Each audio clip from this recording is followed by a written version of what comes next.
बिस्मिल्लाहिर्रहमानिर्रहीम अस्सलामुअलैकुम वरहमतुल्लाह। आजकल सोशल मीडिया का दौर है और सोशल मीडिया के ऊपर सबसे बड़ी एक बीमारी ये है कि हम बहुत सारी ऐसी ख़बरों की तस्दीक नहीं करते, लेकिन हमें कोई एक ऐसी चीज़ हाथ लग जाए जिसको हमें खुशी होती है देख कर, पढ़ कर, सुन कर, तो वो हम धड़ाधड़ आगे फॉरवर्ड करना शुरू कर देते हैं। बिल्कुल ऐसी ही ये खबर ड्राइविंग इज्तिमा से मुतल्लिक जो कि सोशल वायरल की गई, ख़ास तौर पे फेसबुक और कुछ व्हाट्सएप के ग्रुप्स में भी उस खबर को देखा गया।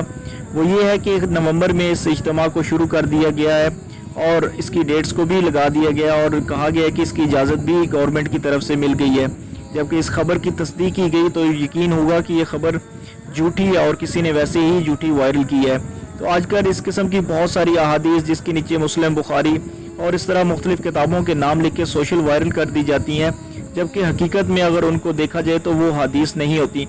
इसलिए आप खुद तो पढ़ें, लेकिन ऐसी सोशल वायरल हुई चीज़ को जब तक 100% आपको यकीन ना हो जाए इसे आगे फॉरवर्ड नहीं करना चाहिए, वरना हम एक ऐसे गुनाह में ख़ुद को मुलविस कर रहे हैं और एक ऐसे झूठ के साथ ख़ुद को मिला रहे हैं जिसका कोई सर पाँव नहीं है। अल्लाह सुब्हानहू व तआला हमें हर किस्म के शर से बचने वाला बना दे। इसी से मुतल्लिक मुफ्ती तकी उस्मानी साहब का एक बयान है, इंशाल्लाह बहुत जल्द वो भी पेज के ऊपर अपलोड कर दिया जाएगा। अल्लाह पाक हमें हर किस्म के शर से बचने वाला और हर किस्म के गुनाहों से बचने वाला बना दे। अस्सलामु अलैकुम रहमतुल्लाह।